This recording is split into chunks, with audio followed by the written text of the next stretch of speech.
అలాగే చిన్నపిల్లల విషయానికొస్తే చదువు విషయంలో కానీ విద్యాబుద్ధులు ప్రసాదించాలి అంటే పరిహారాలలో ఎక్కువగా చెప్పేది హనుమంతుడి గురించి. నెయ్యితో అభిషేకం చేయాలి, సింధూరం అక్కడ సమర్పించాలి అని చెప్తూ ఉంటారు. అవి ఎందుకు అంటే హనుమంతుడికి ఒక శ్లోకం ఉంది, బుద్ధిర్బలం యశోధైర్యం నిర్భయత్వం మరోగత అజాడ్యం వాక్పటుత్వం చ హనుమాన్ స్మరణ భవేత్.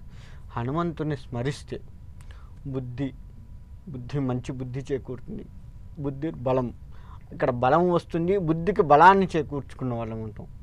అంటే మంచి థాట్స్ రావడము చేయడము, ఇలా యశస్సు వస్తుంది, ధైర్యంగా ఉండగలుగుతాం. మనకి భయాలు ఎక్కువగా ఉంటే హనుమంతుని బాగా పూజిస్తూ ఉంటాం. బుద్ధిర్బలం యశోధైర్యం, నిర్భయత్వం, నిర్భయంగా ఉన్నాడు అని చెప్తూ ఉంటాం కదా, ఏ భయాలు లేకుండా ప్రశాంతంగా ఉండగలుగుతాం. అజాడ్యం అంటే ప్రధానికి జాడ్యం పట్టిన వీడికి లేట్ చేస్తున్నాడు, అన్నీ ఆలస్యంగా ఉంటుంది, వీడు అసలు సోమరిపోదు, ఈ టైప్ మాటలు వస్తూ ఉంటాయి కదా.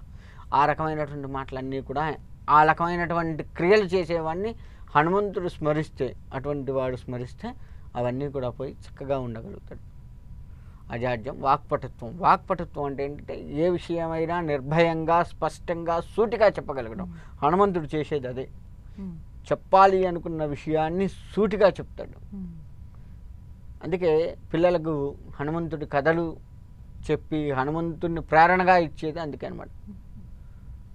ఫైనల్గా హనుమాన్ జయంతికి సంబంధించి ప్రేక్షకులకు మీరు ఏం చెప్పాలనుకుంటున్నారు? హనుమత్ జయంతికి సంబంధించి ప్రేక్షకులు చెప్పేది ఏందయ్యా అంటే, ఒక్క హనుమత్ జయంతి నాడే కాదు, ఎప్పుడూ కూడా హనుమత్ నామస్మరణ చేస్తూ ఉన్నట్లయితే చక్కటి తేజస్సు, నిర్మలమైన మనస్సు, ఎదుటి వారితో ఎలా మెలగాలో తెలిసేటువంటి విషయాలు, ఇటువంటివన్నీ కూడా హనుమంతుడు ఇస్తూ ఉంటాడు. కాబట్టి ఆ హనుమంతుణ్ణి ఒక్క హనుమత్ జయంతి నాడే కాకుండా ఎల్లప్పుడూ కూడా ఆయన స్మరిస్తూ ఆయన ప్రత్యక్ష నమస్కారాలు చేస్తూ ఉన్నట్లయితే తప్పకుండా వారికి హనుమంతుడు తోడై ఉండి ప్రతి పనికి విజయాన్ని చేకూర్చడానికి దోహదపడుతూ ఉంటాడు. కాబట్టి అందరూ కూడా హనుమత్ నామస్మరణ చేస్తూ హనుమంతుడితో తరించిపోవాలి అని చెప్పేసి కోరుకుంటున్నాను.